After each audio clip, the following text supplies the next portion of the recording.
My fellow Americans, I want to speak to you tonight about the troubling events of the past week. As I have said, the incursion of the U.S. Capitol struck at the very heart of our republic. It angered and appalled millions of Americans across the political spectrum. I want to be very clear. I unequivocally condemn the violence that we saw last week. Violence and vandalism have absolutely no place in our country and no place in our movement. Making America great again has always been about defending the rule of law, supporting the men and women of law enforcement, and upholding our nation's most sacred traditions and values. Mob violence goes against everything I believe in and everything our movement stands for. No true supporter of mine could ever endorse political violence. No true supporter of mine could ever disrespect law enforcement or our great American flag. No true supporter of mine could ever threaten or harass their fellow Americans. If you do any of these things, you are not supporting our movement, you are attacking it, and you are attacking our country. We cannot tolerate it. Tragically, over the course of the past year, made so difficult because of COVID-19, we have seen political violence spiral out of control. We have seen too many riots, too many mobs, too many acts of intimidation and destruction. It must stop. Whether you are on the right or on the left, a Democrat or a Republican, there is never a justification for violence. No excuses, no exceptions. America is a nation of laws. Those who engaged in the attacks last week will be brought to justice. Now I am asking everyone who has ever believed in our agenda to be thinking of ways to ease tensions, calm tempers, and help to promote peace in our country.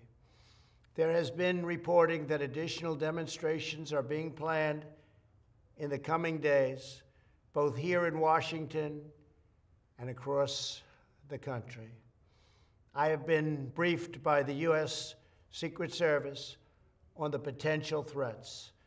Every American deserves to have their voice heard in a respectful and peaceful way. That is your First Amendment right.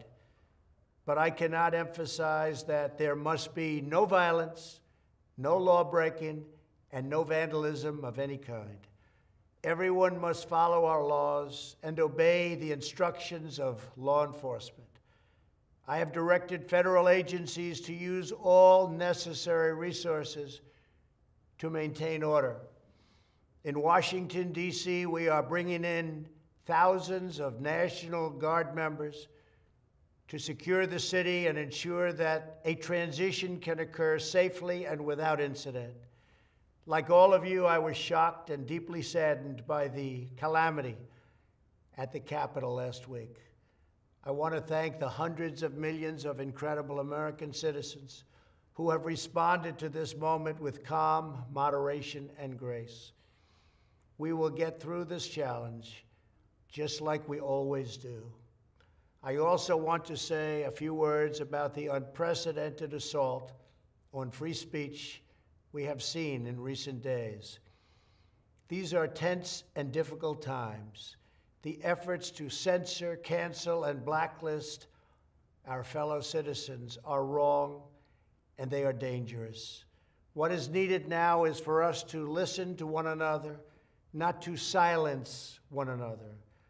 All of us can choose by our actions to rise above the rancor and find common ground and shared purpose.